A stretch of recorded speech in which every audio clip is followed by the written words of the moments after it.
Welcome to Drum and Drummer, a podcast focused on drums, drumming and drummers. I'm George Pickering and that's Ben Winty, and we are both professional drummers in this business we call music. So stick around and join us as we pass the time whilst trying to stay in time. Ironically, because you're getting old, you're forgetful as well. But absolutely, yeah. Send me to the loony bin. Mum's just been, so...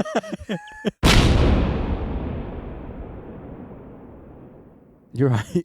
Yeah, water. Just had loads. Yeah, get it all in.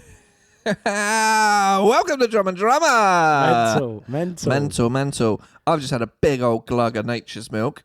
Yep. George is on the Lemsip. What's going on, George? You feeling down? I've had a cold for about 2 weeks. If you've listened to recent weeks, I've sounded a bit bunged up. But I haven't helped myself. I feel like I could have got over this cold. A few days in bed, take it easy.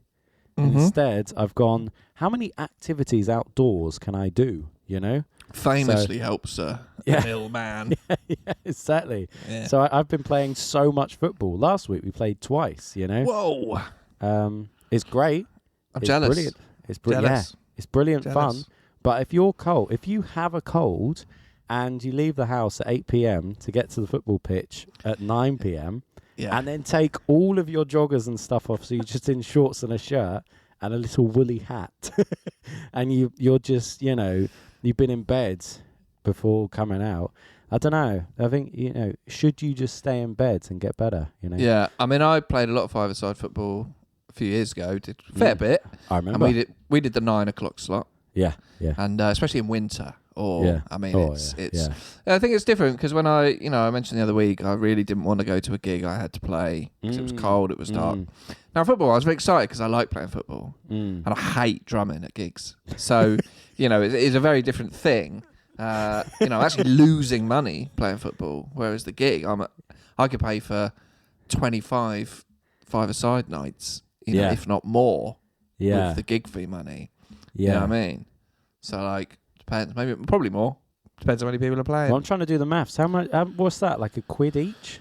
Tenner a sesh, 250 divided by 25. Tenner. Maybe you get more. Maybe you get nearer 35. Let's say that, about £7 each if you got a full remit. Do you really hate drumming now? Do I really hate drumming? That's a really good question. Really, I mean, I'm in it now. Do you know what I mean? I'm in. You are. I'm a drummer. It feels hard to escape.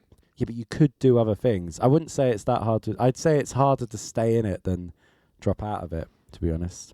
Because you've got to stay on the ball. Well, you say that, and I do agree with you fundamentally, because I could, just say no. Yeah. No is a complete sentence. Yeah, it is. Unless your mum asks you to help her set up a new iPad, in which you have to go round and help, Yeah. And that's a whole other thing. Anyway... Do I hate drumming? No, I don't. But you say hard to stop. Thank God for that. I think. Oh, am I done? And then, but the gigs are booked so far in advance.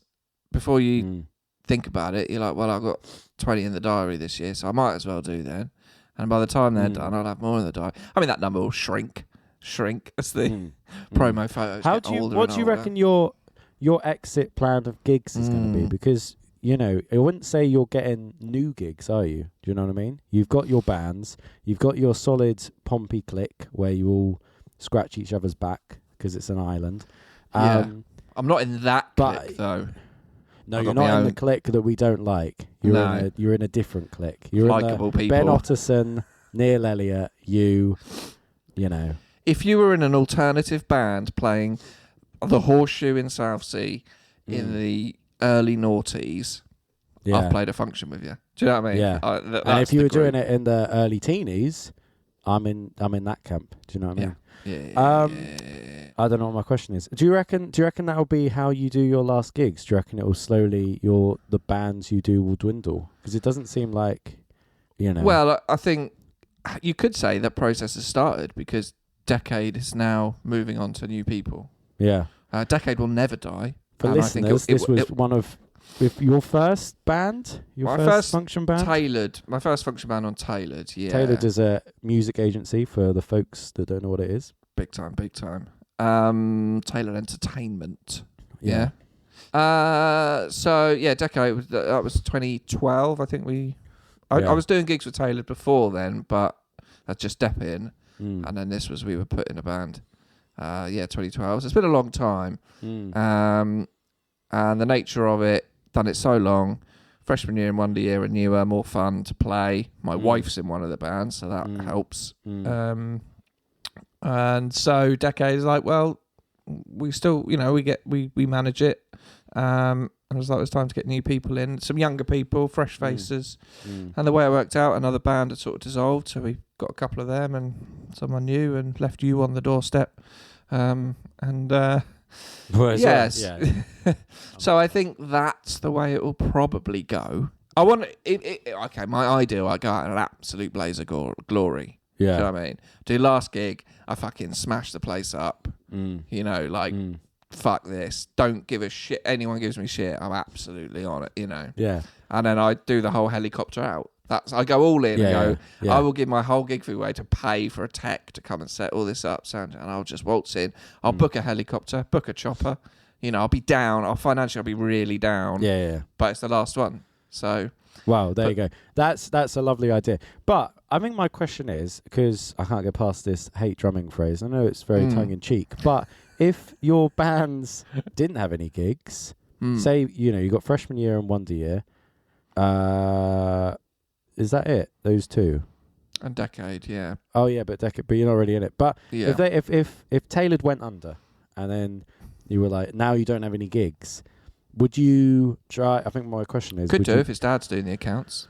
Well, yeah, this is true. But would you try and find gigs elsewhere? Would you miss it, or would you go, do you know what? It's too much work to try and find. Because I can't imagine you on those pages trying to be like, oh, I'll do the gig this weekend, or whatever. No, I've never done that. But would you? Yeah. Does that make sense? Because I have an urge to play gigs. I want to play gigs, and if I'm not playing a gig on a weekend, I get a bit like, oh, this isn't sad. Fun. I get a bit sad, yeah. Whereas you, I feel like you're more teetering off it. I know what you say. I mean, I feel like I've lived the music life. Like, I've got so much out of this career in music that it really is anything else is a bonus now. I can sit back and look at it without, achieving great heights, as it were, of tangible things you could say that are achievements. I mean, I have them and on a very small scale, and some of them are very personal to me. So just even like, that Nightmare album I recorded with that horrible band. Yeah. I got it finished. I got it done. It is an album. It exists. Like those little things. And I've had little things like minor chart placings, and I've done lots of tours. I played loads of different places on trombone and drums. I've had a studio for so long, and I now have a new one. Like I've played on so many records. So even though it's small scale, like it's formed a career, and I actually look back and go like, this has fulfilled me. I meant more sort of gigging, because it seems like you're more a studio man and I'm more a gigging man. Yeah. But it's like if the studio thing carried on, would you be okay with never gigging again? Like, say if the studio really picked up and it was like, I can't do these gigs now. There's no point in me doing a function on a Saturday because I've got. Well, the dilemma that I think a lot of function band musicians will face is at the bare bones of it all, it's easy money. Yeah. It's easy money. It's a lot of money. It can be a lot of money for just going and playing a gig. And I'm in a position where the gigs I play are with friends, and my wife. And you'd miss the social. So it's a social life as well as a working life. And while it's good and while it's easy, I'm going to keep doing it. And I've kind of said maybe it'll be maybe physically something will stop me doing it. Yeah. Before mentally. And I'm having my back surgery soon, and that should make it easier to gig. It should make life easier in that regards. So, I don't know. Like, yes, I would. I don't want to be arrogant and be like, no, I wouldn't miss it. Like, I would miss it. I would miss it because it's been such a long part of my life in that niche of bands on Tailored. A lot of like, I guess, original music. I've done a lot of that, which is great. But I think doing that cycle of being an original band, I think I'm done with that. I don't think I want to do that again. No. if the right thing came up, like I would like to play with Archie. Like I really like his music. It's good fun. I know him well. Yeah. But one thing I did have that was not holding me back, and I think there's always can be just an excuse, but I worked so many evenings at the blacksmiths, so it was very difficult to, I'd have to arrange cover, or I'd lose money to go and do something, or I wouldn't make money. You weigh it up. Now I've got my evenings back, so it's not out of the realms of possibility. But I think at this age, you have to think financially and go, well, function band pays X amount. It's pretty easy. I keep doing it, but I think it will, rather than burning the drum kit and flying out by helicopter, I think it will probably be other people might decide that fate. I think like freshman year, like maybe if he still wants to do it, like Neil we still want to do it, but at some point Mike might be like, I don't want to do it anymore. Yeah. And then you're left with a situation you've got to find. It's quite a unique role to fill. Neil is already cutting down the gigs he does with distance. His wife's got a new job. She's earning some more money. Like, he's got 3 kids. Priorities change. For me, I think at the moment, I'm still happy doing it. I still moan, obviously, but you moan in every job you have. Yeah.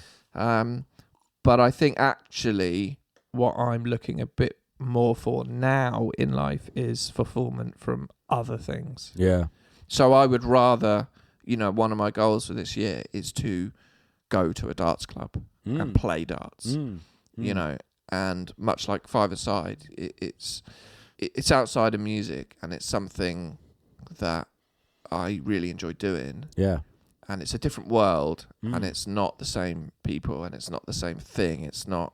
It's new. It's challenging, daunting, but could be something that becomes a part of my life, like being in a brass band when I was a kid, like being in a band, being an Oxygen Thief, doing that thing. And maybe then if good enough, you go and play a tournament in another town. You start to have that kind of life. But I think I can definitely look at music and go, I've ticked so many boxes. I'm really happy with that.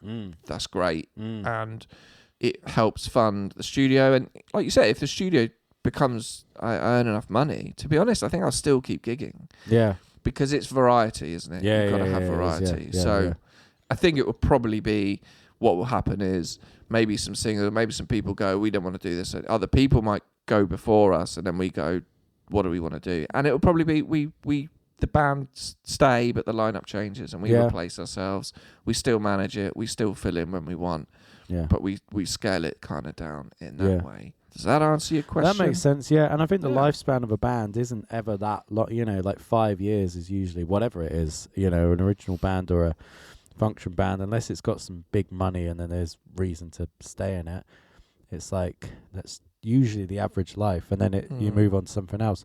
Maybe that's it, because it's like when I had my first function band and it sort of fell apart by the end of 2019 or whatever. It was like, if I was 50 and it was that function band, I might be like, well, do you know what, maybe I end it there. But I was 24, so it's like, right, well, I need a new band. I need to find something new, So and I think you adapt, and I think what me and Neil have been quite good at is being like, right, Victoriana's dying, let's change it. Yeah. Right, decade, that can be busier, but we need to now succeed playing in it. Yeah. Let's get some new people. So we make these things happen. Like they're not chance, and we do think about it in advance. And I always like to have a 5-year plan, a short-term, mid-term, long-term plan of where I want to be, and I work backwards and I do that thing. And this is very much the start of a new phase, and it's exciting. But I think music's been so dominant in my life, it is time to bring in some things. Now I have a bit more freedom that are non-music, but even still within music, like writing the musical, like taking that pressure off. Everything has to be financial and everything has to be work. No, let's just do some shit for fun. Like, let's do that. So, yeah. I think it's something I always think about, but you do think ahead. And drumcharts.co.uk, like I've set that up because maybe that will be some sort of supply of passive income over the years and something I can build. But actually, saying this, with my apathy towards function gigs, great work. I actually got a message from someone about they were looking for a trombone player for a new function band. I'm excited. Yeah.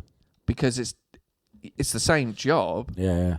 But it's different. Yeah. It's different. Definitely. It's not something I've done for a long time in that regards.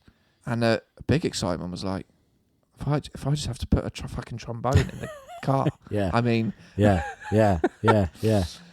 So, but the guy messaged like. Is this like a one-off gig, or is this, what is this? No, this would be potentially for like being in a band. Wow.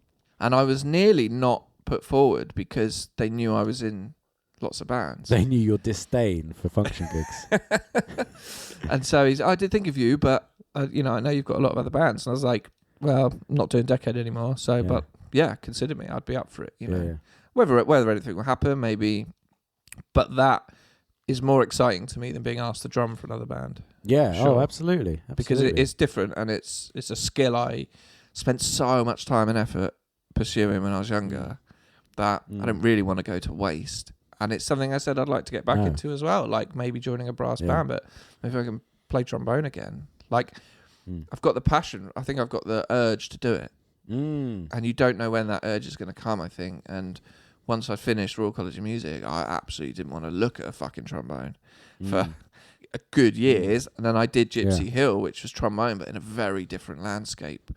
Original music I'd never been involved with before, like a very different, a lot of the guys with the band from Israel, and so we were playing in Europe a lot, and it was very different music, so that was exciting and ticked a lot of boxes. But to kind of go, oh yeah, well maybe like Motown soul band, with and play some horns, like that'd be cool. I think that's what I think that's probably what I'm alluding to, the urge. If you have an urge to be in a band, I still have an urge to play every gig I do. Whereas I think I was kind of asking, if you don't have such an urge, but the gigs are there, it's like, well, they're there, so I'll do them. It's like if you got a cake, well, the cake's there, so I'll eat it. But if I have to go out and buy a cake, so well, I think there is fundamentally I need the money. Like I want the money. Yeah. I will do the work for the money. That equation still works in my head. Doing a Dep gig right before Christmas in central London for 200 quid, absolutely not. Yeah. I've done it. Yeah. Like, so, and I know what it's like. Yeah. I don't need it that bad. Like there is an equation to be looked at. And what do the sums say with urge, enthusiasm, life, what else is going on, all those things, and you come up with an answer. And sometimes you regret it. Sometimes you go, do you know what, actually I should have done that gig. I should have earned the money. Or sometimes you're at a gig and you're like, do you know what, I'm fucked. I shouldn't have done this third gig this weekend. That's mine. I'm the latter, always. But I think physically, like, it's a trope, but like hitting 40, I mean, you fucking feel it. Yeah. Feel it. Like I did some DIY the other day, right? Yeah. So we bought this bookcase that is going to be a big enclosure for our tortoise, for Hercules, right? And it's a Gersby IKEA bookcase on a Lack IKEA coffee table, and I put that together. And I tried to make it last year, but it was a bit shit. So I learned. So I got some new materials. I've got my DIY skills a bit hotter since demolishing and building a studio. And I built this proper like 2-section lid on hinges with mesh on it, and it looks quite nice. I really can't remember why I was telling you that. Why was I telling you that? Because, ironically, because you're getting old, you're forgetful as well. But absolutely, yeah. Send me to the loony bin. Mum's just been, so they know the name. Just same name. Yeah. You seem young for this. Yeah. So I was like, I don't have a garage because I've built a fucking recording studio in it. So I was just building this thing, and I was building it on the floor in this room and putting it together. Nothing really strenuous, but like for 2 days I ached. I just ached. Yeah. I was like, this is brutal. Felt like I played football for an hour. That's what I was going to say. So I used to play football and be fine afterwards. But now, when I play football, my legs are in such pain. And I was chatting with my friend about it because I've stopped going to CrossFit. I stopped in November just because financially it's a lot of money. It's like 125 quid a month. Whoa. Yeah. And I was like, it's fine if you do it every day. If you do it every day, it works out about $5 a class, but you have to do it every day, and I just wasn't because I was doing other things, So I thought, right, I need to cut out. Like, you're looking at money, you're going, what can I cut? I'm like, well, I can cut that, because I'm still running and playing football and whatever. But I played football and my legs were battered, like just such, but like I couldn't walk. Well, I could walk, but do you know what I mean? It's like really struggled to walk the next morning. And you're just laying in bed and they feel like dead weight. And I was talking to my friend who I used to go CrossFit with, and she was like, well, it's because you're not training as much. It might be that, because, you know, when your muscles are better and you're stretching and stuff like that, because CrossFit, you do a bit of stretching, a bit of, you know, whatever. And I genuinely went, fucking hell, am I now at that age where it's like I have to do so much work just to maintain, you know? It's like all maintaining now. It's all maintaining, you know? It's like I have to just keep doing this, because otherwise, you know, I'll just be in pain. I have to put myself through pain so I'm not in pain. Yeah. And if you don't do that, you'll look like me. You know? There you go. Speaking of pain, just quickly. So my surgery's booked. Oh yeah. I got my back surgery booked. 30th of January, innit? Yeah. So brilliant for me. Means I get a gig. I know the odds. I swear, for like the last few years, I've had no like winter gigs. Like between January and April, no gigs.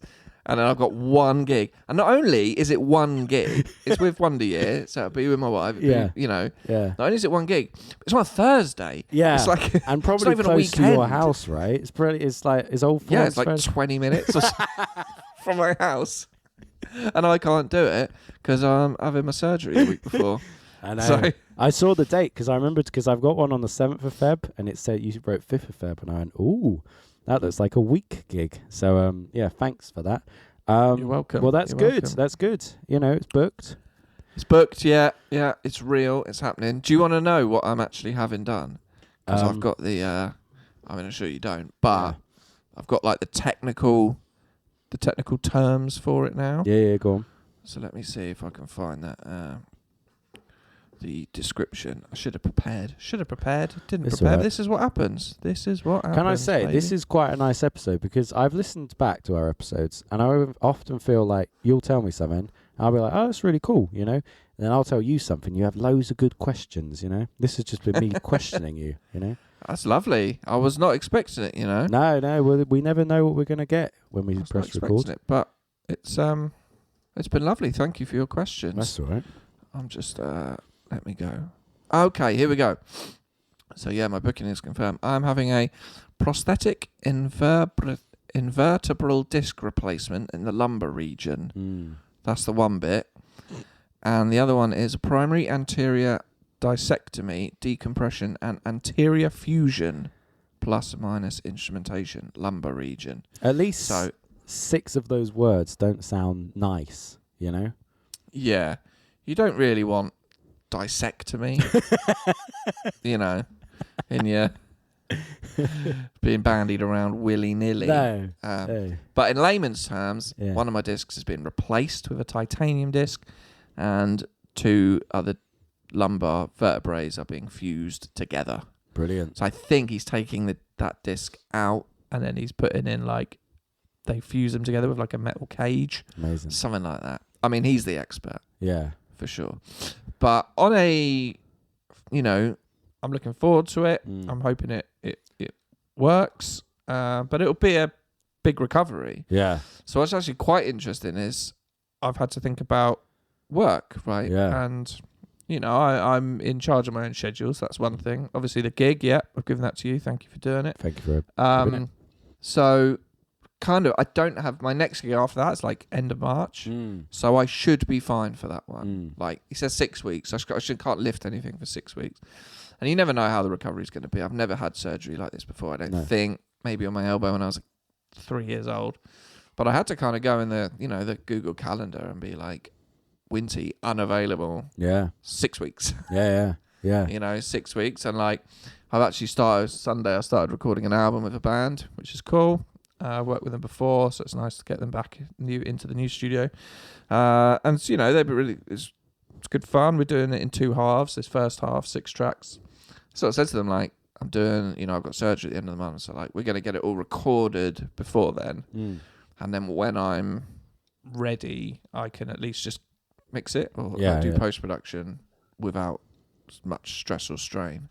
So just kind of thinking about that, the kind of result and stuff. But yeah, hopefully it goes very well. I'm sure it will. This is where freshman year get booked for a residency at Old Fawns for all of February. Fuck no. Yeah. Play all your favourite songs. Yeah. But yeah, as I said before, like I'm training, and I will be looking forward to doing nothing for a good while. Yeah, exactly. Well, great. Lining up the TV shows.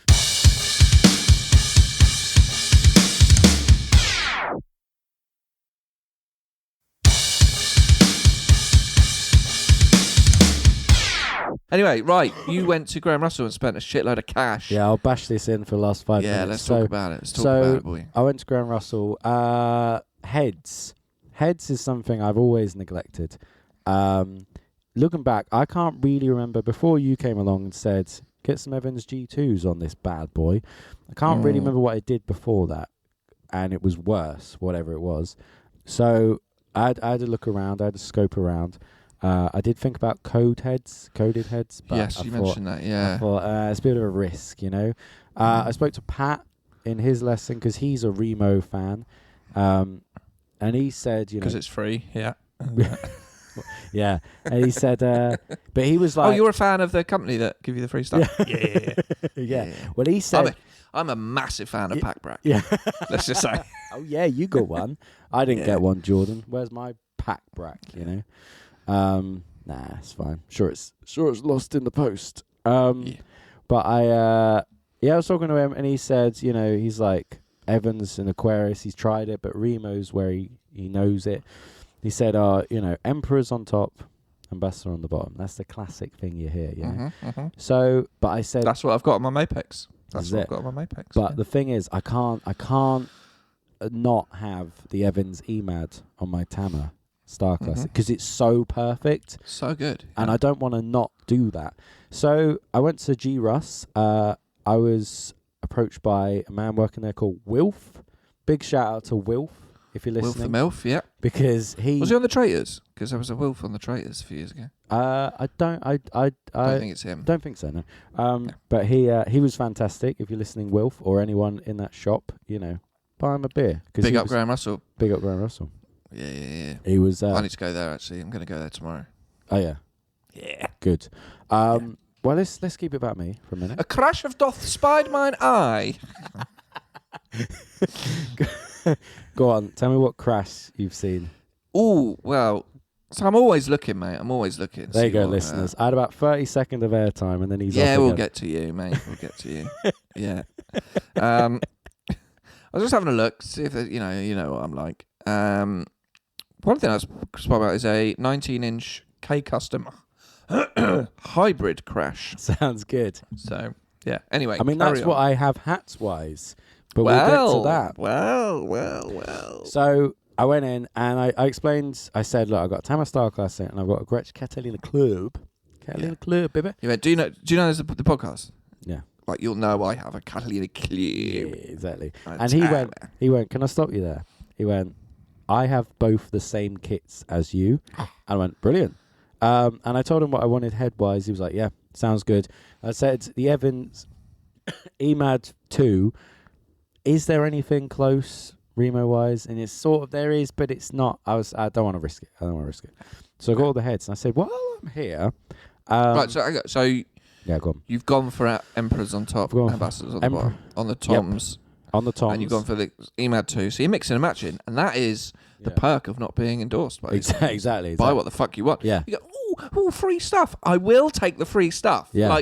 Let's not beat around the bush. Yeah. Feed me free stuff, and I will, Sabian, if you send me free stuff, I'll throw my Zildjians in the bin. Yeah. Vice versa, I'm going to play both sides. Yeah, but it depends, doesn't it? Because if Soul Tone came along and said, here's some free stuff... I'd tell him to fuck off. Have we ever talked about them? We should talk about them one day. Quite interesting. I think we have. Save it for next week. So, yeah, Emperor's on top for, my Tama... Clear or coated? Clear. Tama 12 and 16. Gretsch 12 and 14. Clear with both. And I did think for the Gretsch, is it a bit mental to have clear? Because aesthetically, I feel like it looks better with coated. But I went, don't go for aesthetics. Go for the attack. Go for the attack. Yeah. Evans EMAD 2 on the Tama. Evans EMAD. Just just the EMAD on the Gretsch, you know. Okay. So then I've got heads. Heads are all good. But you sent me maybe the night before I went to G-Rus, because I was talking about getting some new hi-hats. Zildjian K custom hybrid. I don't know if the word custom was in it. Hybrid was definitely in it.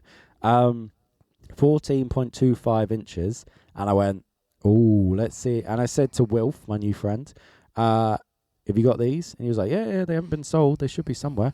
And he found them. I'm not joking. As soon as I hit them, I was like, yeah, perfect. Because I don't think I've ever had a piece of gear before that I've done that. Sometimes you hit a snare like, oh, that's nice.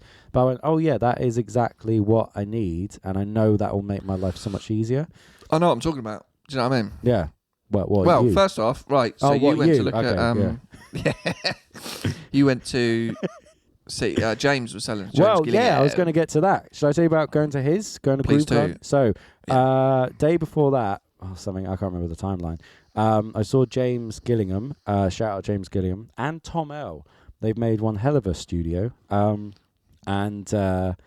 James was selling some 13-inch Zildjian A custom, I want to say, hats. Might be wrong.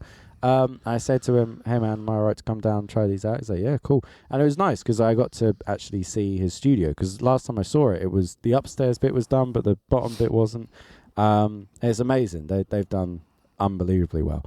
But I tried out the hats, and they're a bit tinny, a bit high pitched, bit too high frequency. 13-inch, yeah. 13-inch, yeah. So I said, thanks, but I'll leave it, you know. And then Did he cry? Huh? Did he cry? Did he cry? No. Yeah. Maybe internally. But then we went up and we had a jam, because you know what me and James are like. Oh, lovely. It was great. We were both sat at different kits. Just he was like, oh, I've got to show you this thing, got to show you that thing. And then he starts hitting. And then 40 minutes later, we're still, going. It's fun, isn't it? That you can just do that with drums. You can just sit down. Two people sit at a kit and then that's it. So I didn't get them, but my urge to buy hi-hats was, And as soon as I went into G-Rus, I was thinking, this is going to cost me. It's going to cost me. So I transferred. And he knows. Yeah. He knows. Big time. And it's January, so he's probably like, brilliant. This is, there's no one in today. And so I transferred 500 quid from a savings account, thinking, this isn't going to be cheap, And sure enough, it's about 620. Well, 618 to be exact. But I thought, do you know what? I got the skin in both kits and two snares. A pair of hi-hats. And two snares. I've done the Black Right, we'll Panther. talk about the snares in a second. Yeah. But yes, I've just seen the link I sent you. Yeah, they are Zildjian K custom hybrid hi-hat cymbals.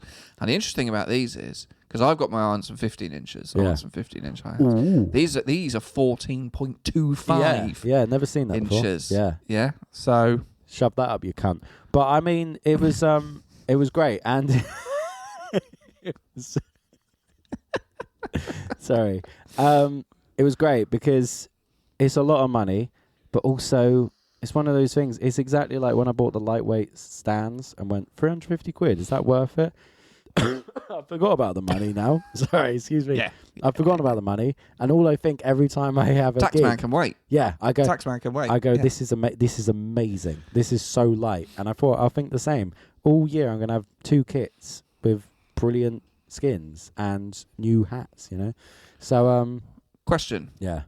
What'd you go for with the snares? Let's nerd. Yeah. Nerd shit. Big time. Yeah. I mean, the last 2 weeks hasn't been nerdy enough. I thought, because I did have an Evans lying around for my sensor tone, because I bought a 13 for that snare I got off Pat, but they actually gave me a 14, so I was like, oh, for fuck's sake, and I thought, well, I may as well use it on the sensor tone. So that one's fine, but I thought, I haven't used my Mapex Panther in a while, so let's rehead and whatever that, So I got, and I said, I want that to be my deep one, my deep, heavy one. And then I want my 13-inch to be a bit more light, a bit more bright, a bit more reggae, Little bit of herb. Exactly. So I got the Emperor for the Black Panther, and then the Ambassador, which was actually what was on it already for the 13-inch. So 2-ply for the Black Panther, 1-ply for the 13-inch. But here's the thing. got the drum dial as well, didn't I? Yeah. So I've been trying that out. Ooh, okay. Fascinating. Talk to me. It's Talk to fascinating. me. So I watched the video, and they said, I've only done the toms so far. They said, I still don't know what the number corresponds to, but 75 on all the lugs. If you get them on 75, that's like a good place. And it is. It is. You just tune every lug on the top and bottom, 75. I mean, you overtune first, so you overtune to about 85, then you bring it down, and then you go, brilliant. That's now in tune with itself, you know? Right, question. Yeah, go on. So, when I've never used one, I've never seen one really. Yeah. Are you placing it's drum dial, isn't it? Drum dial. Yeah. Are you placing that adjacent to each lug when you tune it, or do you just sit it? Yeah. Yeah. So basically, what you do is when you put it down, there's a little metal attachment which goes out to where the rim is, if that makes sense. It's about a centimetre. So the drum dial sits about a centimetre from the rim. Lug, yeah. On the inside of the rim. And it sits on the skin, right? It sits on the skin, yeah. And does it affix, or do you just have it loose? You just have it loose, so you can pick it up. Loosey and goosey, then you big drop fat it. Lucy. Yeah, exactly. And it's so sensitive. You turn it a little bit, and it changes on the dial a little bit, you know. But it's just nice because the toms sounded good, and it's just nice to go wherever I am. If I get them all to the same, if I find a good, because I haven't really delved into it much, but I've seen, you know, different tour videos and drum techs saying, oh, I like to go for 75 and 77 on the bottom, you know, or I like to do this and that, you know. 75 what? Yeah, exactly. Who the fuck knows? 75 something.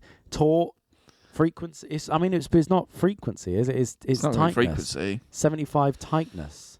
But it's not even that. I don't know. Anyway.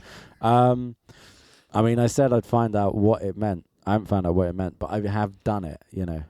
So I've done the toms, and then I need to experiment with the snare. I need to have a look at the snare. But are you happy with the results? Yeah, really happy. But I think I don't know whether to lower the pitch of the low tom because it kind of seems higher than I'm used to, you know, for a low tom. Mm-hmm. I think I'm used to on the Gretsch. Yeah, and also the Tama, to be fair. But I'm like, is that because I'm used to tuning it lower than it should be? Do you know what I mean? Yeah. So I think I do need to sit and go, right, explore it a bit more and just go, right, that's a good tone. Remember what the number is, and then I can replicate it on gigs. But it's just nice. It's just nice knowing that I'm going to have two kits set up, ready to go at any time, and just use that Tama as much as I can this year. Because if I've got a little, if I see the itinerary, it's all little tiny stage in the back of a pub. Yeah, like, Gretsch, little piece of shit. Yeah, Gretsch. Yeah. But I'm going to Holland next week. I'm taking taking the Tama to that. You know, absolutely. Driving. Yeah, taking the big tunnel or whatever. I don't know. So I don't know how it works. No. You just sort of. I tell you what I do. I end up in France. I turn up at Georgie and Ben's and get in a van, and then I get taken somewhere. So yeah, but it's very exciting. It's a lot of investments, but it's all worthwhile, boy. You know, it's all worthwhile. All worthwhile, mate. Exactly. So yeah. I wonder with the drum dial, like, I guess a lot of tuning a drum, I think, in my experience, is you know, even tension around the drum. And you're going to be, things that will hamper you will be uneven bearing edges. Yeah. Slightly out of shape, you know, not perfectly round drum, slightly out of shape rim or hoop, you know. So I guess that, you know, so your skin, and the way I was always told really is like if you dropped a drop of water on the center of a drum, you know, and imagine it was covered with water, the ripples should reach the outer edge of the drum at the same time. Does that make sense? It's nice symmetrical spreading out. And if you're uneven, tension around the drum, broccoli, then you're gonna